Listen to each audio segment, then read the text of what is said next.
Mesdames, mesdemoiselles, messieurs, bonsoir et bienvenue dans... Une émission dont t'as pas encore trouvé le nom ni le concept. Ouais, mais on a un logo.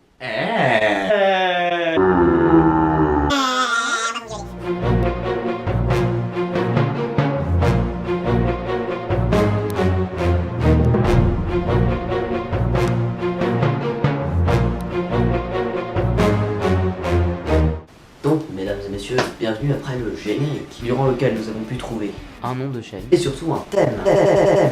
Ah oui, et c'est quoi le concept? Parle, vite ou je te bute. Oh, tu te calmes, moi déguisé en vache pour une raison inconnue. J'allais y venir. Ah, ok, bah.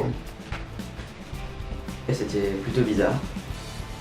Donc, cette émission a pour but d'enrichir votre culture générale avec des faits plutôt extrêmes. Et aujourd'hui, pour ce premier épisode, on va parler de bébêtes. Je vous demande la taille d'un gros crocodile, vous me direz 7 mètres. Vous trouvez ça grand?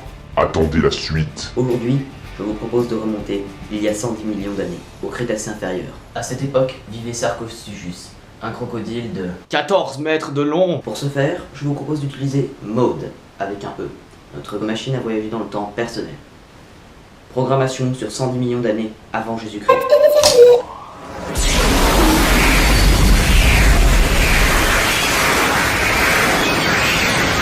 Nous sommes il y a 110 millions d'années, une époque où Vélociraptor et Iguanodon s'étripaient joyeusement. Le climat y était plus chaud et les eaux plus hautes. C'est l'époque où vécurent nombre d'animaux très célèbres tels que le Spinosaure, connu pour son apparition dans le 3e volet de la saga Jurassic Park.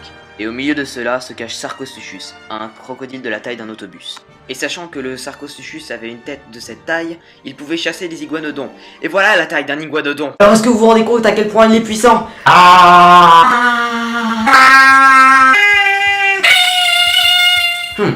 Passons à la suite.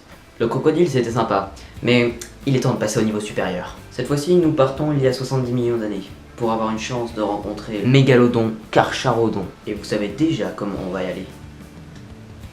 Programmation sur 70 millions d'années avant Jésus-Christ.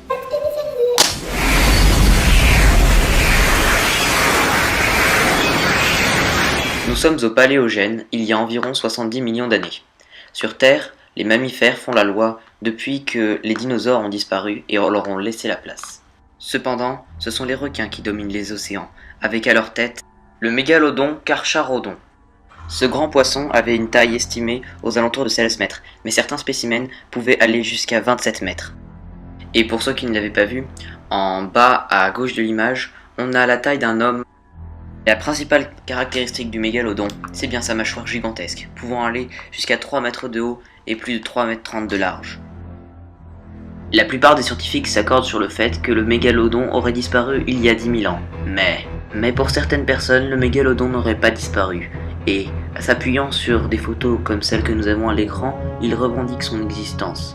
Or, tomberez-vous sur un de ces monstres lors d'une de vos futures parties de pêche sur votre yacht rutilant? Seul l'avenir vous le dira.